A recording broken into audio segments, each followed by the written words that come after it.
नमस्कार मंडळी. तर श्रावण चालू झाला आहे आणि श्रावणातला पहिला सण म्हणजे नागपंचमी. तर म्हटलं सणाला काहीतरी गोड बनवावं म्हणून आज बनवत होते लापशी. तर चला बघूया कशी बनवायची. त्यासाठी इथे मी ड्रायफ्रूट्स घेतले होते, काजू आणि बदाम ते कापून घेतलेत. आता हे ड्रायफ्रूट्स आपण तुपामध्ये भाजून घेऊया. तर इथे मी 2 चमचे तूप घेतले एका टोपामध्ये, त्यात टाकले ड्रायफ्रूट्स आणि ते छान असे खरपूस भाजून घेतलेत. तर ड्रायफ्रूट भाजून झाल्यावरती ते साईडला काढून घ्यायचेत अशा प्रकारे. आणि याच तुपामध्ये मी अजून 2 चमचे तूप टाकून घेतले आणि त्यात टाकले मी 1 वाटी लापशी. ही मार्केटमध्ये इझिली अवेलेबल असते, तिकडून तुम्ही घेऊ शकता.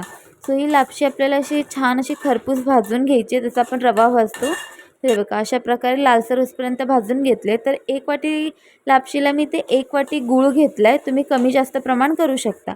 तर हे आपल्याला छान मिक्स करायचं आहे आणि ह्यात मी टाकते आता जायफळ. ते माझ्याकडं अख्खं जायफळ होतं ते वापरलं आहे, तुम्ही त्याची पावडरही नुसती वापरू शकता. तर ह्यात टाकले मी आता वेलची पूड आणि मग ह्याच्यात टाकायचे आपल्याला गरम पाणी. तर गरम पाणी वापरा जेणेकरून लापशी पटकन शिजेल. तर इथे मी 2 ग्लास लापशीला पाणी घेतलं आहे आणि झाकण ठेवून हे आपल्याला छान शिजवून घ्यायचे.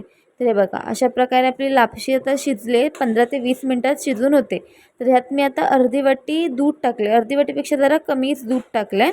हे छान मिक्स करून घ्यायचे आणि परत ह्याच्यावरती झाकण ठेवून 2 ते 3 मिनटं परत शिजवून घ्यायचे. तर हे बघा आता आपली लापशी शिजली आहे. आता ह्यात टाकायचे आपल्याला ड्रायफ्रूट्स जे आपण रोस्ट केले होते आणि परत एकदा मिक्स करून ह्यातलं सगळं दूध आणि पाणी असं आटवून अशी ड्राय करून घ्यायचे आणि अशा प्रकारे आपली लापशी तयार आहे. काय छान घमघमाट सुगंध सुटला आहे. एकदा नक्की ट्राय करा ही रेसिपी.